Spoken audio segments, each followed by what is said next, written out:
আসসালামু আলাইকুম দর্শক।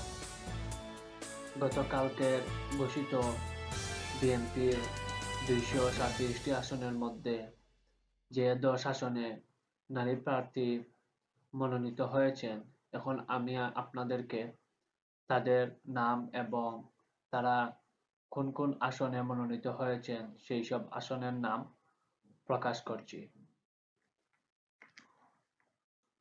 সোমবার সকালে গুলশানে বিএনপির চেয়ারপারসনের রাজনৈতিক কার্যালয়ে এক সংবাদ সম্মেলনে এই প্রার্থী তালিকা ঘোষণা করেন দলটির মহাসচিব মির্জা ফখরুল ইসলাম আলমগীর।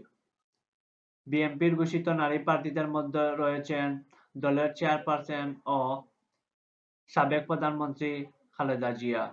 তার পাশাপাশি রয়েছেন আরও 9 জন নারী নেতা।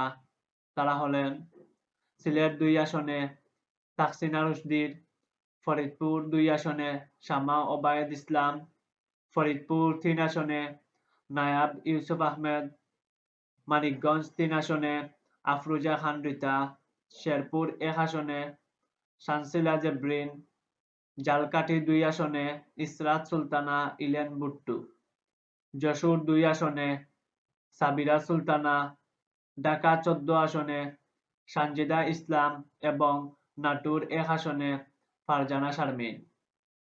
দলীয় সূত্রে জানা গেছে, প্রার্থী নির্বাচনে জনপ্রিয়তা, রাজনৈতিক অভিজ্ঞতা এবং মাঠ পর্যায়ের সংগঠন শক্তি বিবেচনা করে এই তালিকা চূড়ান্ত করা হয়েছে।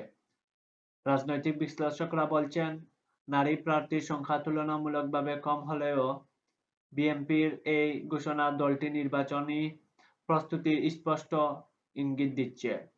তারা আরও মনে করেন, নির্বাচনে অংশ নেওয়ার মাধ্যমে বিএনপি কার্যত অন্তর্বর্তী সরকারের অধীনে নির্বাচনের পথে নিজেদের অবস্থান সুদৃঢ় করছে। দর্শক, এই ছিল বিএনপির 237টি আসনের মধ্যে ঘোষিত 237টি আসনের মধ্যে 10 আসনের নারী মনোনীত প্রার্থীদের নাম এবং আসনগুলোর নাম। পরবর্তী ভিডিওর জন্য ওয়েট করুন, অতি শীঘ্রই আসছে। আসসালামু আলাইকুম।